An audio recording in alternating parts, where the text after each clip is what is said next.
Hello, good afternoon, ladies and gentlemen. My name is Dieter Kwartier. I am a journalist working for Fleet Europe, and I wish you a very warm welcome to this learning webinar entitled the 2020-2021 EVs Ready for Your Fleet. Before we start, I would like to point out that this webinar is recorded and is for your information only, that organizers and speakers cannot be held liable for any business decisions you may take based on this information. Also, the information shared in this webinar must not be divulged without prior permission of the host and speakers. And today's webinar is kindly sponsored by Nissan. Now, I would like to start with an introduction why we are hosting this webinar and 4 more webinars tomorrow and the rest of the week. EVs and PHEVs are, of course, becoming mainstream, and they should be at the attention of your fleet strategy if they are not already so today. So looking at the situation today, well, as I said, PHEVs are moving into the mainstream. They are no longer a niche phenomenon. There's, of course, the triangle: planet, people, profit. Corporate social responsibility and climate change concerns mean that they are at the core of our attention. Also, your employees are asking for sustainable mobility. They are aware of their own carbon footprint and want to do something about it. And then finally, of course, the cost aspect. PHEVs, they are reaching cost parity or even often a better TCO than ICE if incentives are placed. So these are the key elements of this triangle that make EVs and PHEVs interesting and even a necessity today. And of course, a question mark that we put in this context is whether COVID-19 could be an accelerator to towards electrification, because more people are working from home. We are traveling less miles. So yes, maybe that's a positive effect of COVID-19. So today's learning webinar is entitled 2021 EV Ready for Your Fleet, sponsored by Nissan. And for those interested, tomorrow we will be hosting a second webinar sponsored by Athlon about electric cars and the question whether they are expensive. Well, of course, it's a matter of TCO. It's looking at the total cost picture to make electric vehicles work financially for your fleet. Then on Wednesday, 14th of October, we will have a webinar on the right infrastructure for your EV fleet, sponsored by ALD. And Thursday will be a webinar on fleet security and efficiency standards, so how innovative solutions can help the mobility sector, sponsored by Octo. And then finally, Friday, we have a webinar on the roadmap to implement your EV fleet, sponsored by Webfleet Solutions. So the entire week, we will be hosting this series of electric vehicle webinars with very practical, very actionable information, and I'm sure very compelling webinars to follow. So before we kick off, of course, I would like to present to you our speakers of today. Well, those who don't know me, my name is Dieter Kwartier. I'm a journalist working for Fleet Europe. My key topics are electric vehicles and, well, new energies. And so I will be moderating today's webinar and also give an introduction on the EV models that you will find in your fleet today and tomorrow. And I'm very happy to welcome Mr. Thomas Chrétien, who is the Chief Marketing Manager for Nissan Ariya at Nissan Europe. And he will be talking about Nissan's next step in fleet e-mobility. And then finally, we will listen to Bart Massin, the CEO of EV services provider Stroom. He will show us some insights on the battery cost evolution and TCO parity between ICE and EV vehicles. So I have the honor of kicking off the first part of this webinar, and I would like to start with a short view or a short look in the rear view mirror to say that basically vehicle electrification is not new, but actually it lost the race against ICE about 100 years ago. Already in 1881, Gustave Trouvé, he put a Siemens electric motor in a tricycle in Paris, basically creating the very first electric car, if you like.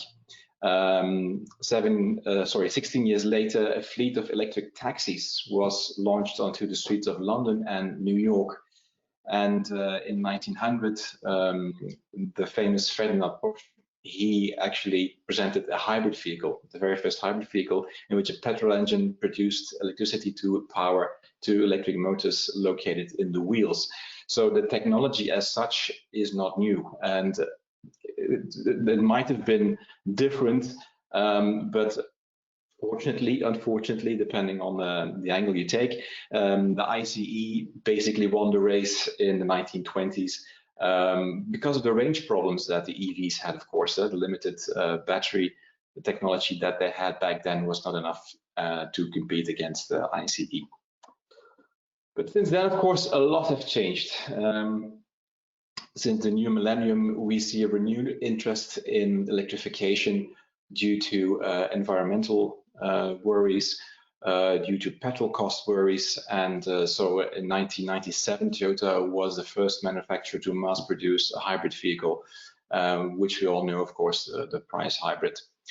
2008, Tesla was the first brand to launch a lithium-ion cell based electric vehicle, and thereby surprising the entire world, basically, by being the first manufacturer to introduce lithium technology in a vehicle, and thereby actually opening up the path for other car manufacturers and basically starting a revolution. A year after, Mitsubishi presented the i-MiEV electric city car, 120 kilometers range. That, of course, was a first step, a small step, but a first step.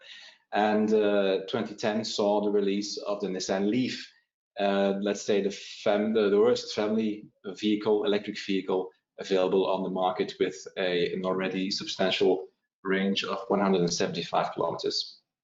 Year after, Volvo launches the very first series production PHEV, the V60, and 2 years later we see a Tesla Model S coming to market with a 500 kilometer range, and again writing history and putting a milestone.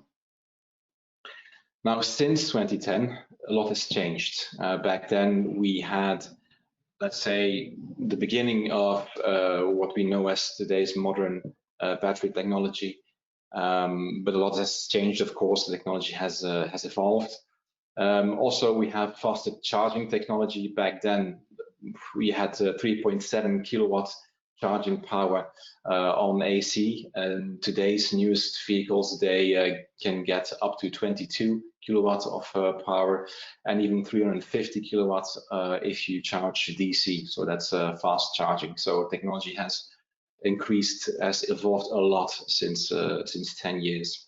350 kilowatts, that means that you can charge a 100 kilowatt battery, like sort of one that you find in the biggest model, Tesla Model S, in just 15 minutes.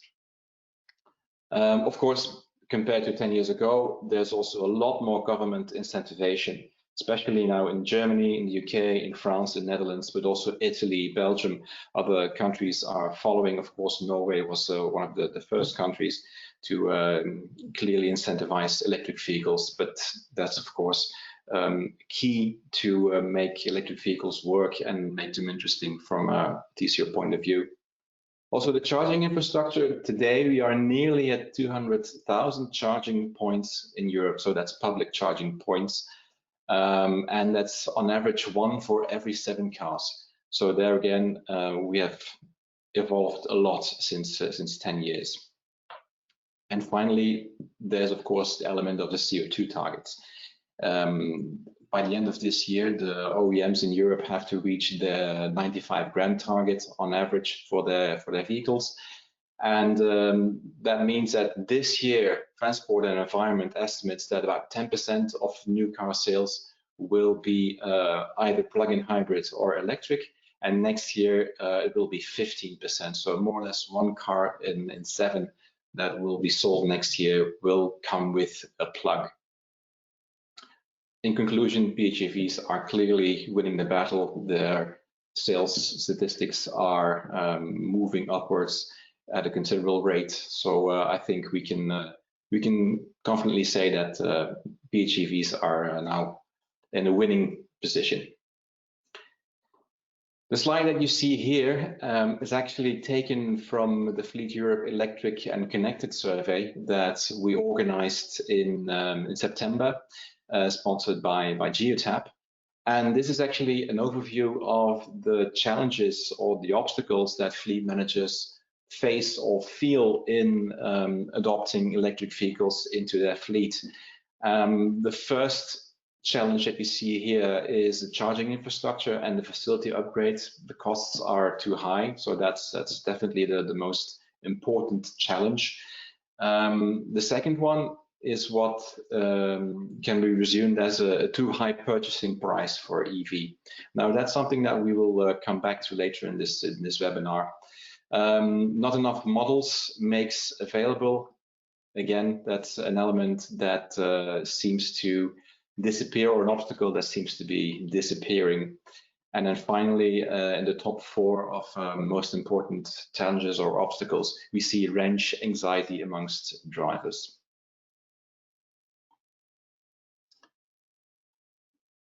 So obstacles are clearing up, as I mentioned before. So not enough EV models on offer. Well, if you take a look at the coming slides, then you will see that 2021 is a pivotal year, especially in terms of electric vehicles, so the pure electric battery vehicles.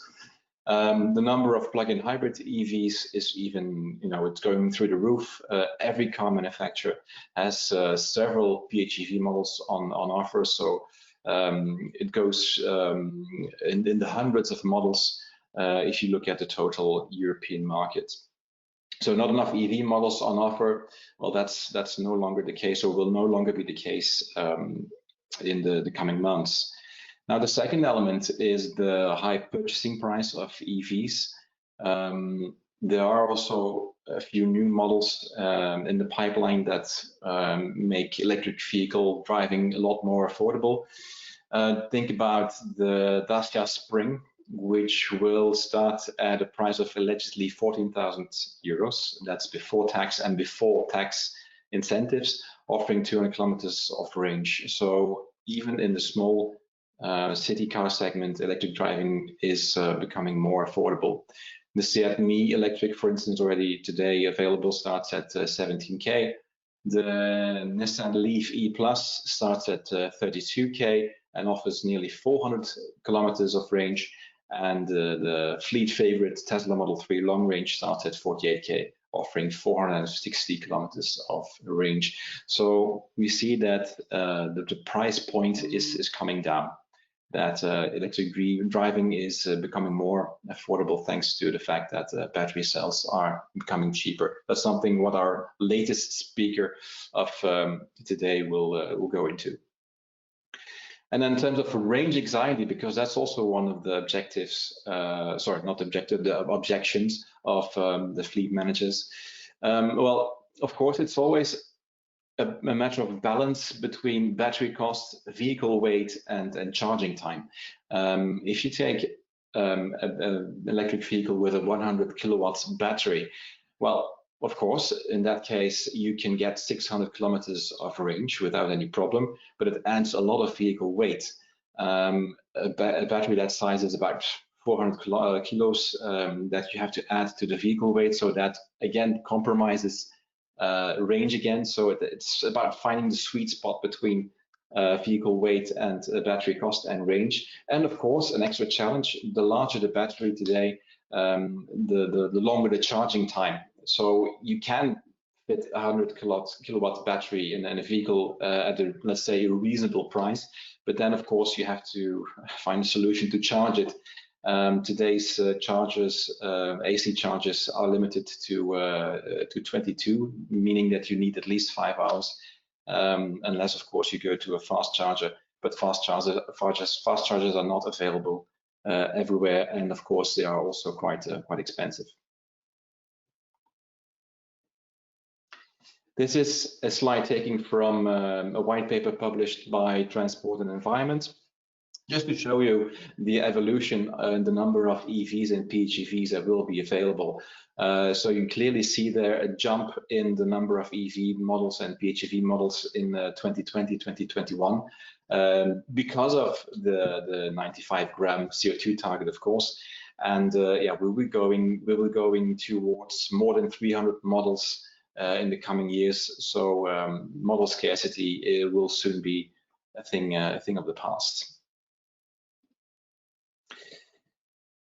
And if you look at what we knew 10 years ago and even 5 years ago and where we are going today and tomorrow, well, let's say that on the one hand, we had the urban and niche electric vehicles like BMW i3, like Mitsubishi i-MiEV. And on the other hand, you had the premium EVs like the Jaguar I-Pace, like Audi e-tron, like a Mercedes EQC. Well, they are, let's say that the range is expanding towards the middle, and we now see a lot of new mainstream and more affordable all-electric vehicles coming to market. Now, this is perhaps a bit more difficult to read, but I can assure you this information is also available online and in our latest magazine. So this is a screenshot taken from the article on the EV models that will be coming to market next year. So in our current magazine, the Fleet Europe 118, you will find this information. So feel free to go online and download this magazine to take a closer look at this table. This is just a basic overview of, and I see that the pages are jumping. I'm looking to my colleague. Yes, we're back. So basically, you see that every car manufacturer is coming to market with an electric model. You see Audi all the way to Volvo, anything in between. You also see that the range is expanding considerably. I mean, the electric range, you see the battery size is increasing.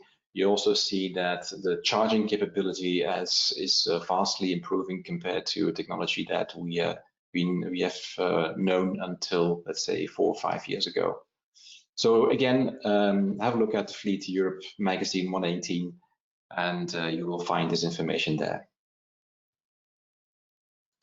And with this, I would like to hand the microphone, at least virtually, to Thomas Chrétien, Chief Marketing Manager for ARIA Nissan Europe. Thomas, the floor is yours.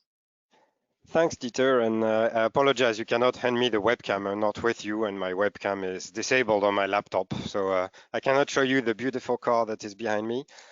Just wanted to say I'm very happy to be here with you today and try to share some insights about our car.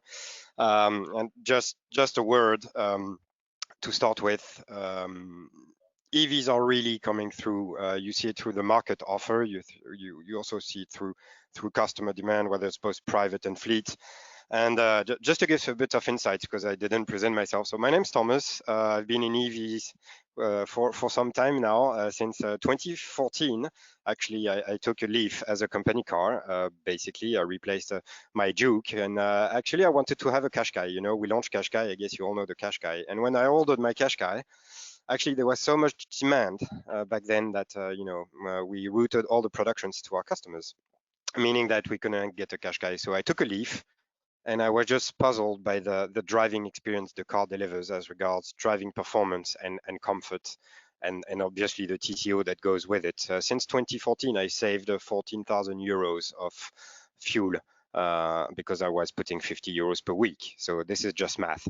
And I really decided to make it my career actually. So I shifted. I was handling, I was working on Juke and sports cars, and I just shifted my career onto EV and started to work on EV. So I was moved up in different positions. I was EV director in France and joined Nissan in Europe not very long ago to work on the beautiful car you have below your screens. So moving on, next slide. This car is really means a lot for us. It's already a new era for us. What you have below here is our new logo. We updated our logo.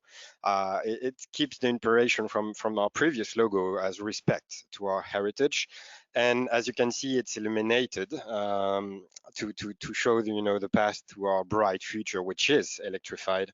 And this is important because not only is it a new era for us, but it's a new era also for EVs with this car that will bring design, connected technology, and powerful performance. This car will really be the icons of our innovative and electric future.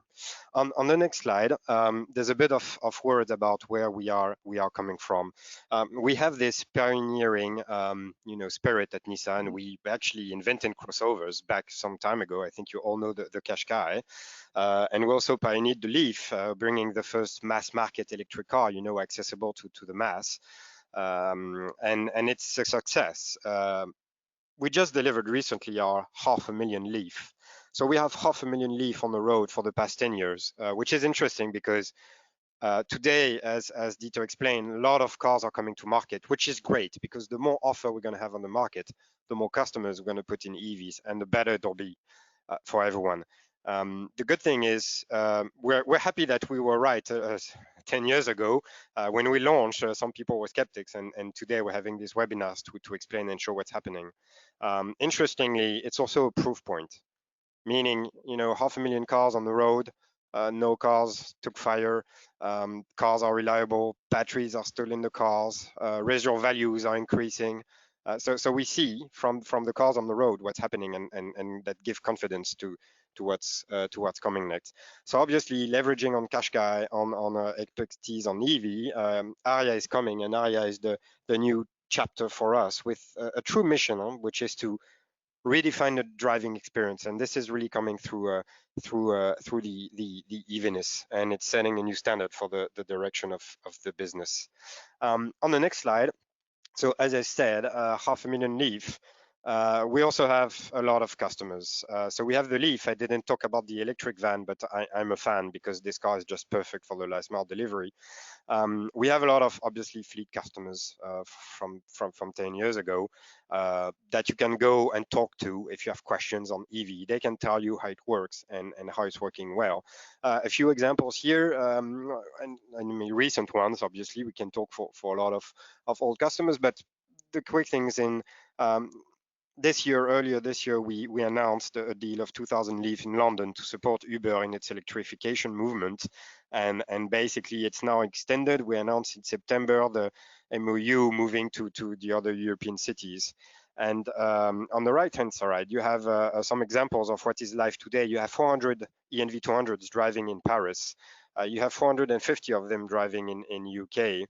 You also have some driving in Italy with DHL. So they are going there because they know that they need to access the cities, and to access the cities, they need to go zero emission. And the good thing is it works, and actually it works very well because the TCO is getting positive. And again, 10 years of expertise, 10 years of customers who can explain the real facts and figures behind electrification. So on the next slide, I'm going to talk a bit about the area and give a few insights about what's coming next. So as I told you, design, connected technology, and powerful performance. Obviously, I could share a lot of pictures. I have so much to say on this car. I could take hours. I'm passionate on that. So I won't spend hours, but I think you saw the pictures. The car looks really good. This is a coupe crossover. We have this heritage of the crossover, and we have this heritage of the coupe crossover with the award-winning Juke, Nissan Juke, that you may know about. So we have this long, low, sleek roofline and good aerodynamics to preserve the range, and this horizon line that travels the car from the left to the right, from the front lights to the rear lights, following up. So obviously the car has great design, not only exterior design but also interior design. And moving to the next slide, lots of pictures online. I will let you see this, but I wanted to give a few insights. There are a lot of striking features. One of them is the space. This car is a C segment crossover. So C segment is, if you take the Nissan Leaf, it's a C hatch. This is a C crossover segment, so it's the segment of a Qashqai. The size of the car is between a Qashqai and an X-Trail, but the roominess inside is the one of a Nissan Murano, for those who knew it. So the car, because of the EV platform, which allowed us to push the elements out of the cabin, left a lot of room for the passengers. And you can see it's very interesting on the left picture. You have a flat floor between the driver and the passenger. So the roominess feeling inside the car is really amazing. We also rethought totally how we would do the cockpit, as you can see on the middle picture, and on the right picture we have this wide view, and again horizon line. Everything is very flat, and it's very calm, very warm, very welcoming. You have these huge double screens that you can see, that we call the monoliths, for those who might catch the reference to some all-time movies with Space Odyssey. But it's really about having a very calm and welcoming atmosphere inside the car, and also thought for business. What you can see on the right hand side is magic, so what we call the Magic Center storage, which is basically a storage that can, since you don't have anything in the middle, you can actually have a lot of storage and use it as a table to put laptops when you're on the go, or when you spend a bit of time charging at a quick charger. So a lot of space. And coming on the next slide, the target is really to have and to provide a seamless, intuitive, and adaptive experience with no compromise, whether you are on board or off board with technology. So the car is packed with technology. I won't go into all the details of what you can get, but as you can see, you've got a lot of autonomous driving features with the Nissan ProPilot. ProPilot it had been launched on Leaf. It's in Japan too. It came off also hands-off in Japan, and today not yet available in Europe due to regulations, but it exists on the area in Japan, and can come later if the regulation allow it. You see here a heads-up display, which is not just a screen in front of the driver. It's really projecting in front of the road. So it comes with ProPilot. It comes with ProPilot Park that you can see on the right hand side, with basically auto parking features. So lots of technology, again, for it to be seamless and easy to use on a daily basis. So moving on the next slide. On top of technology, I just wanted to give a few insights about the attention to quality and to details we bring. This car is fitted with haptic buttons. So haptic, for those of you who don't know, it's what you get on your smartphone, you know, when you press on the screen on an app and it vibrates to provide some feedback. This is haptic. So what you see here is on the left-hand side, the car is turned off. The buttons are hidden behind this wooden panel. And when you turn on the car, the buttons appear behind. And you can just press them, and it works with haptic, so to provide feedback. You can also see it on the right hand side, where you have the drive modes, auto parking, and sunroof commands. That is also working with haptic buttons. So a very high attention to details to provide all this Japaneseness and executive feeling we can put in the car. Now, I talked about design, I talked about connected technology, and moving to the next slide, we can talk about powerful performance. There's something that is amazing in cars, is that for a long time we tried to put two engines in it, but we were never able to do it, right? You had a petrol engine in the front or in the rear or in the middle, depending the cars. With EVs, the great thing is you have the battery in the middle sitting very low, so I have a very low center of gravity. Aria has a lower center of gravity than a Leaf. And you can put a front engine and a rear engine, and basically have two engines powering the car. So all-wheel drive capability, but not only. With that, you have incredible balance. You have a nearly 50-50 weight distribution between the front and the back, which allow great handling, but great driving pleasure. It's not about being on a racetrack. It's about, you know, when you take a roundabout, when you have a heavy front end on your car, you can feel it. You can feel the car is heavy from the front. With this EV, you get great driving pleasure, even driving slow. And even if you're in traffic jam, it brings comfort because basically we can use the regenerative braking we get from the rear engine to avoid the car nose diving. You know, when you hit off, when you press your brake, you have the front end of your car that is nose diving, and the car brakes flat. So great balance, great handling, great traction, and obviously great power because this car can go up to 290 kilowatts. So we're talking about 394 PS and a 0 to 100 in 5.1 seconds, which is basically the performance of a 370Z Nismo with no emissions at the tailpipe. So a lot of driving pleasure to come with the car. On the next slide, and I'm almost done there, a bit about what's coming. So you understood it's really about delivering this new driving experience where the feeling inside the car, the technology inside the car, and the performance it brings with e-force, with all the advanced driving and safety features and the level of connectivity. Of course, the car is connected. Of course, you can get over-the-air updates for software. We even have double bank memory for that, so you can keep driving while the car is updating itself. And this is all the ultimate expression of our strategy with Nissan Intelligent Mobility, which you see here. So on the next slide is a synthesis of what this car is. I won't go into too many details, but you can see. But what you need to keep in mind is this is an EV crossover that comes up with up to 500 kilometers driving range, WLTP. We have actually two versions. We have Aria and Aria e-Force. So you can get a two-wheel drive crossover with already very high driving performance. And you can get the car with e-Force technology. So two powertrains, 2 and 4-wheel drive, 2 and 4, basically 1 or 2 engines, and 2 battery size. You have a 63 kilowatt-hour battery or 87 kilowatt-hour battery. And both cars are available with both powertrains. It gives you 4 combinations plus an ultimate one, which is on the top, which is the performance version. So basically, you just choose whether you need Aria or Aria e-Force, depending whether you look for an EV crossover or you want to go further in the driving experience. And then you choose your battery, 63 kilowatt-hour, perfect for commuting and going on weekend adventures, and 87 kilowatt-hour, which is the good car to go for longer trips when you need them on a regular basis. And all the cars come with a lot of things on top. I think I'll stop it there yet. So on the next slide, and this is it. What do you need to keep in mind? When is this car coming? This car is coming second half next year. And not only is it coming second half next year, but very early next year, starting from January, we'll come back to you with a lot of more details on this car. If you're interested, there's very good things done on our website, especially a link to raise your hand and stay with us if you want to stay tuned to get latest information as it comes out on the car, especially going ahead to ordering and pre-orders, or just how we work on with our ecosystem and our expertise from the past 10 years. You go just on your country's website, you go to the area section, and you just say, please keep in touch and stay informed. This is it. I will hand it back to you, Dieter. Thanks for your attention. I'll be happy to take questions later on.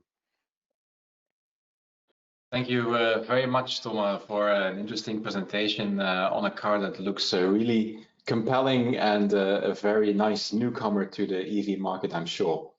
Before giving the microphone to Bart Massin, I would like to once again repeat that you can submit your questions for Thomas, for me, for Bart, our next speaker, through the chat function in the webinar tool. So do not hesitate to send us your questions through the chat function, and we will finish today's webinar with a Q&A session, and which we will answer the questions that you will be sending our way. So next up, and our final speaker for today is Bart Massin from Stroom. Bart, the floor is yours. Hello. First of all, I want to apologize because also my camera is not functioning apparently. But I will start immediately with the presentation. So Stroom is a consultancy company. We're active mainly on helping companies. On the next slide, we will see that one. I don't know if I've got the controls. Do I have any controls on the slides? Yes, you do. Okay, and how? Okay. Yes, yes. So, now you're in control. Yeah. Yeah, thank you. So mainly we're helping corporate companies to make the transition towards full electric professional fleets. We're also quite active on all kind of regulation, legislation, and we provide a lot of trainings towards OEMs, but also leasing companies to help them and understand quite good the electrification of what's going on. Today, I'm going to speak in a few minutes about batteries that are currently used and the evolution about it. First of all, I would like to explain you a bit the difference between a battery cell, a module, and a pack, because it's an important difference, especially when we talk about prices. It's always, yes, but is this the price about the battery cell, the module, or the pack? And who's providing and who's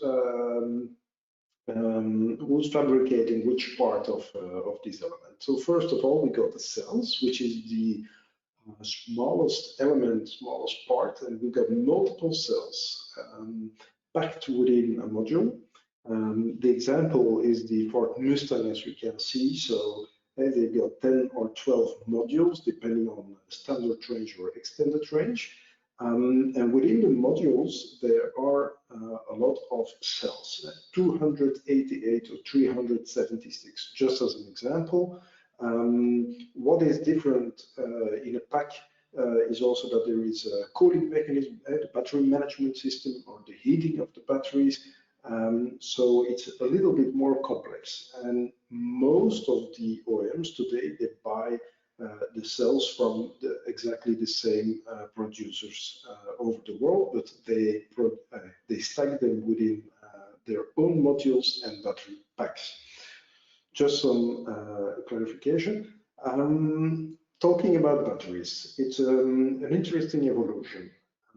Just a few years ago, we were still talking about nickel metal hydride batteries or nickel cadmium. And we all know batteries, especially the lead acid batteries that we are currently using in our ICE vehicles. And that's really not comparable to the lithium-ion technology that we are talking about today. Lithium-ion is the by far best technology available today. Does it mean that we will not have any evolution toward better technologies? No, certainly we will evolve towards other technologies as well. They're currently not in production phase, but rather in studying, prototyping, and testing phase. But I will come back to that afterwards.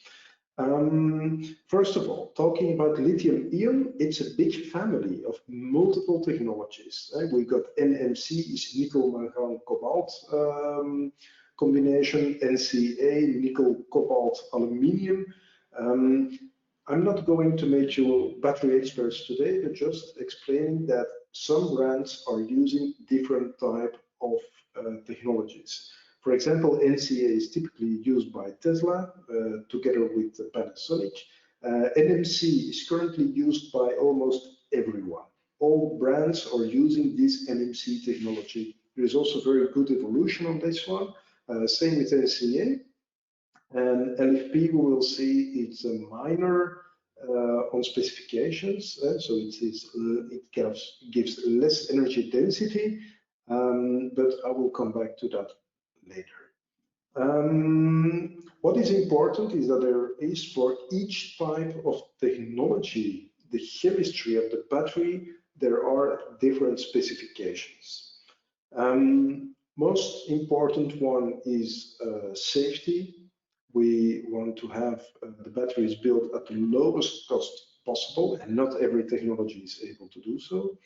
We want a very high lifespan. We want a very good performance. It's the output of a battery. If you want to accelerate, you want a good battery output. And then we got specific energy, specific power. That's the energy density. how much energy can we integrate in one battery, giving the size of the car, because it's limited in volume. And then looking at different technologies, what are the most important today? It's the NMC family, nickel, mangan, cobalt, where we are currently at 811. It's just about the chemistry, forget about the details. We're using less and less cobalt, and the energy density is increasing, and this is really good evolution. But on the other hand, also NCA, used by Panasonic for Tesla, we also see a strong decrease of the cobalt and an increase of the capacity. And the third family is LFP, which is lithium with phosphor and iron. And those elements are very cheap. Iron and phosphate, you can find it everywhere. More and more Chinese battery manufacturers also use this type of technology. Currently, Tesla is, for example, also speaking about using this LFP battery technology for their Model 3 produced in China.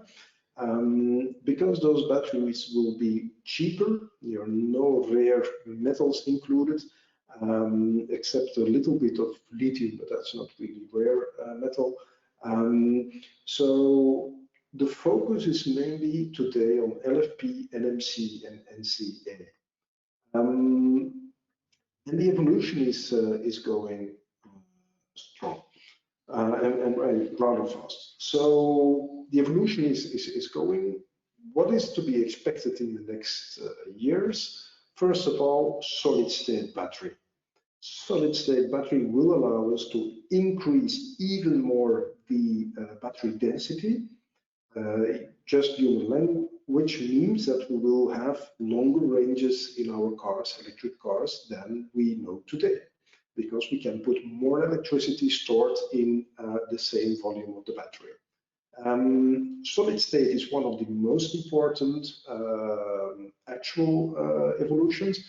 We will have also lithium air batteries in the future, but I won't go into details about that one. But that's quite possible. But the problem today is that the number of cycli is rather limited. Instead of 1,000, we're talking rather about 50, 60, maximum 100 cycles that we can do with that type of battery. So that's not really useful when we would like to drive more than, for example, 500,000 kilometers with the same battery. Solid state, that's a big evolution coming. Currently, we've got a cathode and an anode, which is the positive and the negative part, and we got a kind of electrolyte, which is a liquid, a gel between those anode and cathode, and that will be replaced by polymer, a plastic. By putting a polymer instead of the electrolyte gel, first of all, we will save some place. Saving place means that the cathode and anode could be closer to each other. And secondly, we can increase the density of the battery because we could inject more lithium in it. That's one aspect. Second aspect is that the solid-state batteries are more safe. You can see on the picture that a solid-state battery has been tested the American way. So they run 3 bullets through the battery, and it's still operating. There is no smoke, there is no malfunctioning of the battery, so it still functions as it should be. That's a very, very important aspect on battery technology compared to the batteries today. It's not that they are unsafe, but at least in an incident, they will be completely safe. And that's also an important message. Even the current type of batteries use the lithium ion just with electrolyte. They are safe batteries today. We have a good battery management system, but even in the future, in case of an incident, it won't catch any fire. That's an important one with the solid state battery. Looking at the price, we first have to look at the scalability.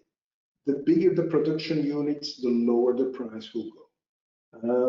We got an overview of all the battery producers here in the world. The biggest today is first Panasonic, then Kettle. Kettle is really providing, it's maybe the least known, but it's producing a lot of batteries within the car industry. BID, Build Your Dreams, maybe producing for their own fleet. And then we got LG Chem and Samsung. Looking at Kettle and Panasonic, they are currently market leader, and they're really, really increasing their production capacity. Looking, for example, at Europe, we got currently almost 300 gigawatt hours of battery manufacturing capacity that is currently announced, BID, Tesla excluded. Just to look at it, looking at Kettle is already 1/3 of the total volume that will be installed in Europe with production capacity. Also, Tesla will have a very big battery factory in LG as well in Poland. So production capacity is really, really increasing, and that allows us to really reduce the cost price of it. We've seen the same thing with solar panels. The moment that solar panels really became mass production in China, the prices dropped. We show here the battery prices. Be careful because we got the prices for the cells and the packs. But here it's clear what is which part. Prices are really reducing year after year at a very high pace. 10 years ago, we were around $1,000 for a lithium-ion battery pack of 1 kilowatt hour, and currently we are around 160. The price is dropping and dropping, but of course it's limited. It will not drop to zero.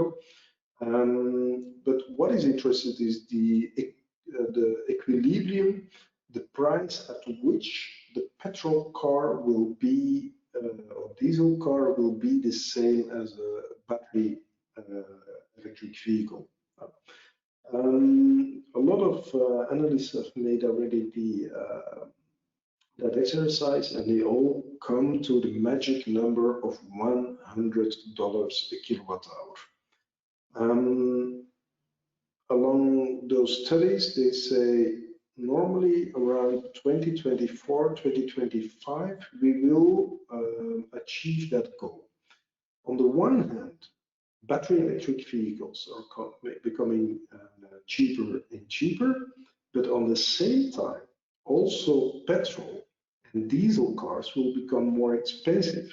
Due to the legislation of CO2 from Europe, they are pushing to reduce that CO2. Car manufacturers will be obliged as well to install, for example, catalysts in petrol cars. So the price of a petrol or diesel car will increase. More expensive materials will be used to reduce the CO2. And normally around 2024, that price will, or the battery price will drop, so they will be available in the market at the same price. So as a consumer, if you will have the option to buy a petrol or battery electric vehicle at the same price, then of course you will opt for an electric car because the running costs are simply lower. Those are the, this is the theory. When we look in from some brands, for example, Volkswagen with the ID.3, a few months ago, it has been launched. And the ID3 was announced by the CEO of Volkswagen at the price for batteries of $100 a kilowatt hour. The same with Tesla. When we look at Tesla, this is more recent. They also announced now that they will be ready to produce the electric car of $25,000. It was the initial dream of Elon Musk to introduce that car, and they are currently also working on this type of battery cost, and they even want to go below the $100 a kilowatt hour, and they want to achieve that by 2023.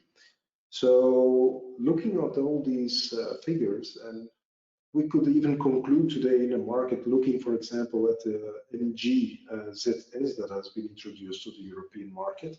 In Belgium, for example, you can buy a mid-size SUV for 28,000 euros. It's exactly the same price as a petrol or a diesel car already. So the conclusion is a bit that maybe we don't have to wait to 2024. Currently, the battery price is already at that magic level of $100 a kilowatt hour.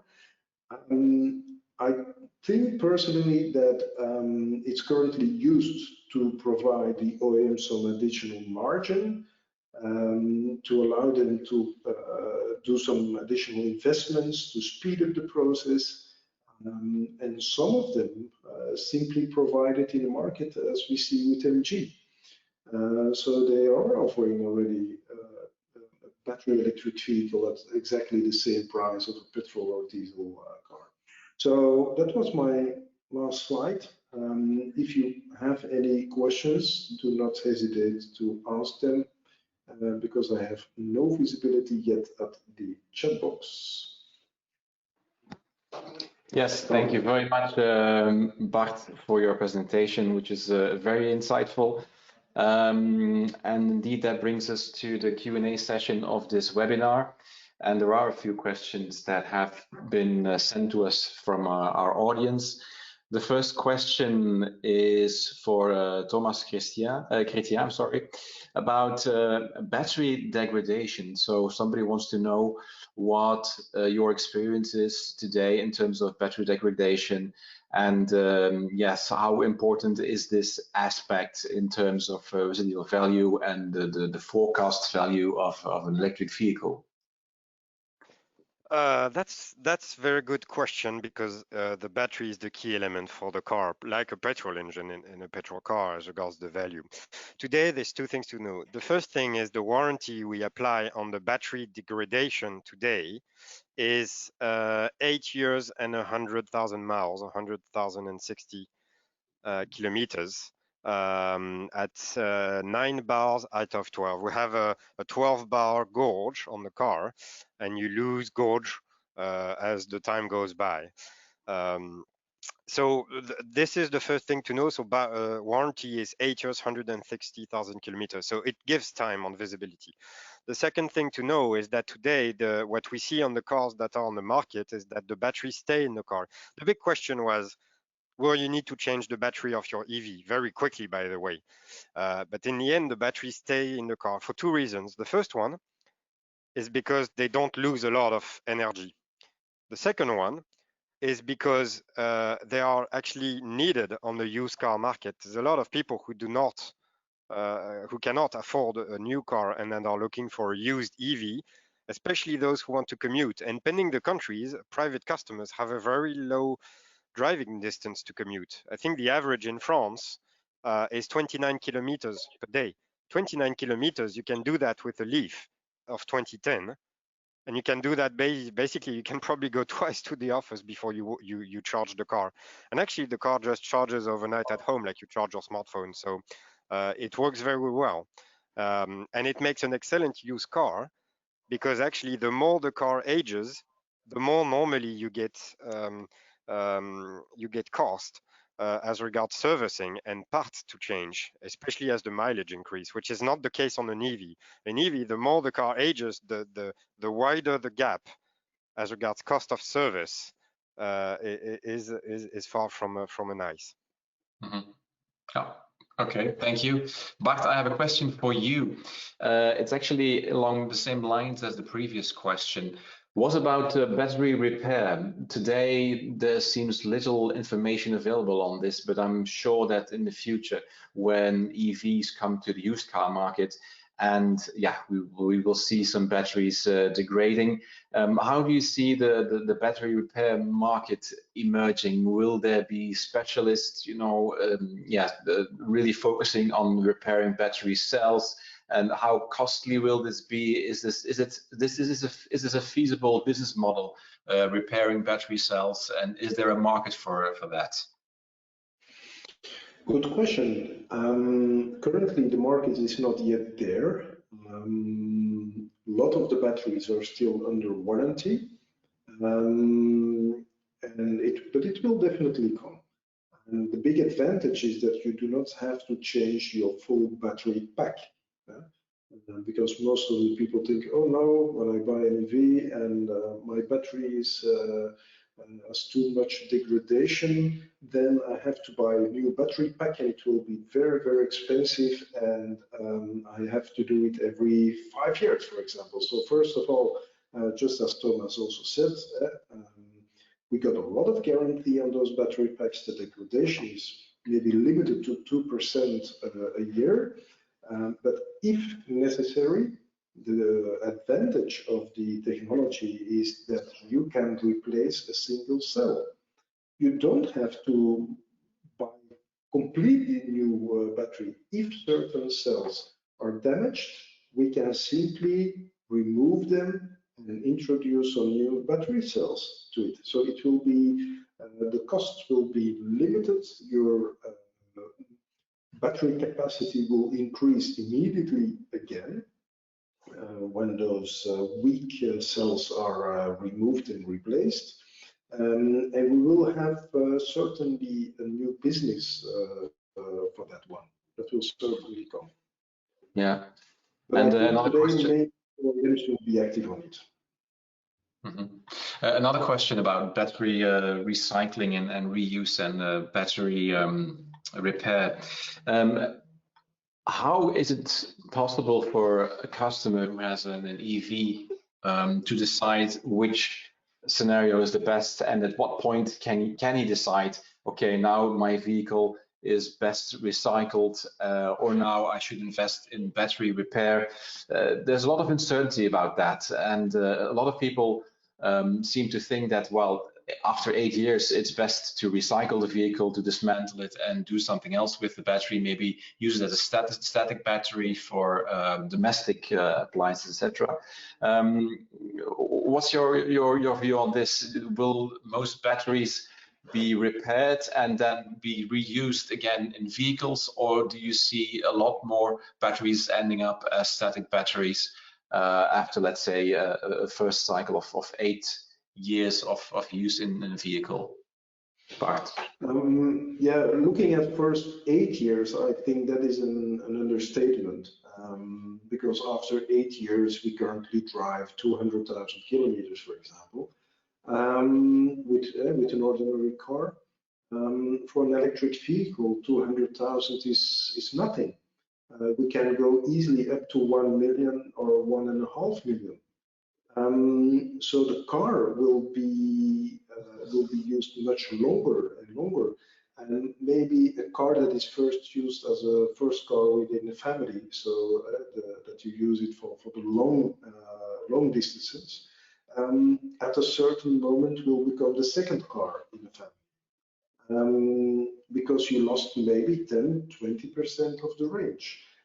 There is also evolution. So maybe some people say, I don't want a car with only 300 kilometers on second hand. I want a brand new with 500-600. So first of all, cars will last much longer. There is not a need to replace the battery as such. We will simply use them as a second car within the family.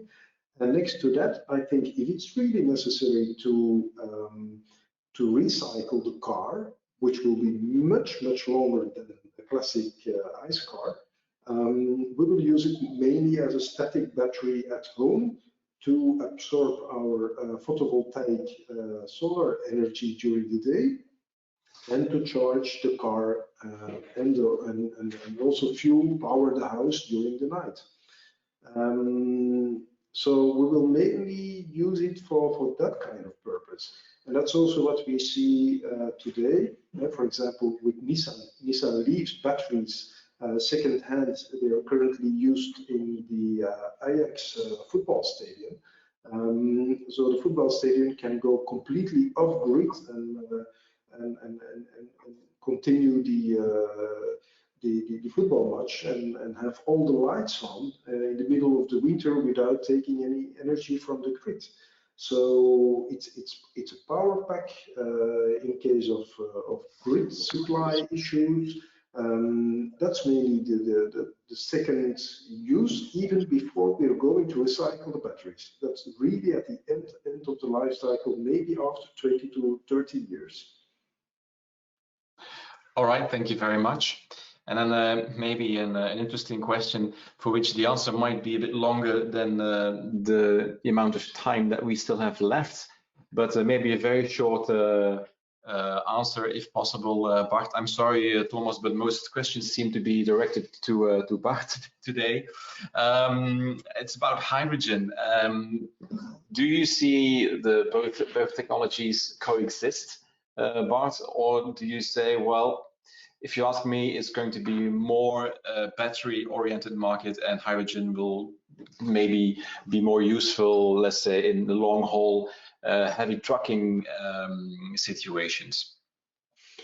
If I have to answer shortly to that one, I think they're very complementary. They're both electric cars, it's just the type of the energy that is stored is different. If you live in a big city, you cannot charge your car at home, for example. You will end up with a hydrogen car. It's easier because you can fuel it in a few minutes outside the city. So both are possible. The battery electric vehicles will be the cheapest one to buy, the cheapest one to drive, because you can drive with 80 to 90% of the energy. Hydrogen only transform back electricity in only 25% of the initial 100. So you're losing 3/4 of the energy. And personally, I think OEMs will kind of co-brand or both combine those technologies. For example, you will be able to buy a small battery with a hydrogen cell next to it, or if you say, no, I want to make long hauls with a big battery, and I want even to add to my big battery hydrogen fuel cell, you will be able to make kind of choices depending on your individual usage of your car. And that will be beautiful. It's not a competition technology, it's rather complementary for me. Yeah, all right. And Thomas, as a closing question for you, how do you see this this market evolving? And is Nissan also involved in hydrogen? Is it something that that Nissan also believes in, or does Nissan stick to the development of battery electric vehicles? I won't be able to comment on our future product plans. It's not a habit on the house, and you know, this is why I don't have a webcam. But what I can say is that the important point is that a hydrogen car is an electric car, as Bart said very rightly. It's an electric car with an electric engine. It's just the energy to supply is stored, let's say, differently. I think for me that there's a few things to know. The first thing is the efficiency. Efficiency of how we use energy for transportation is a key element. The more you transform energy, the more you have an impact on efficiency. And today, as a whole, we're trying to look into the best way to do individual transport with the best efficiency ratio, whether it's for the planet, but it's also for the people. The second thing is to really think about the usage of a car.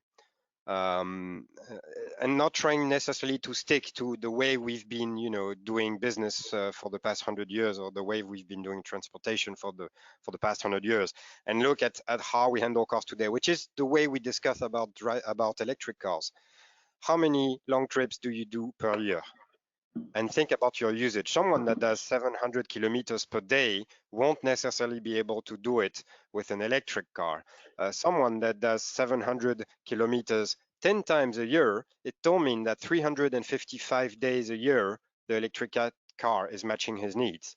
So it's really about sizing the use of your car. And I think that's how we can close the discussion about electric cars for your business. Size the needs you have, size the charging infrastructure you need. A simple plug is usually enough for an electric car. It just needs to charge while it sleeps, a little bit like your iPhone anyway, or your without talking brands, smartphone overall. And it's really size what you need, size your usage, and then get the best solution as regards TCO and also satisfaction about usage of the car. EVs have a lot of surprising benefits we never talk about, like the comfort and the lack of fatigue. We have people driving, when you have Uber drivers craving for EVs, it's because they save a lot of money and because they have a much better day. All right, thank you very much, Thomas, and thank you also very much, Bart, for your contribution in today's webinar. Also, thank you, Nissan, for sponsoring this webinar, and thank you, audience, of course, for attending this very first webinar in the series of 5. So don't forget, we will be hosting 4 more webinars over the coming days here at Fleet Europe. A recording, by the way, of this webinar will be available on our website, so stay tuned. And well, for now, I wish you a very nice afternoon, and thank you again from Fleet Europe. Have a nice day. Thank you, everyone. Goodbye. Bye.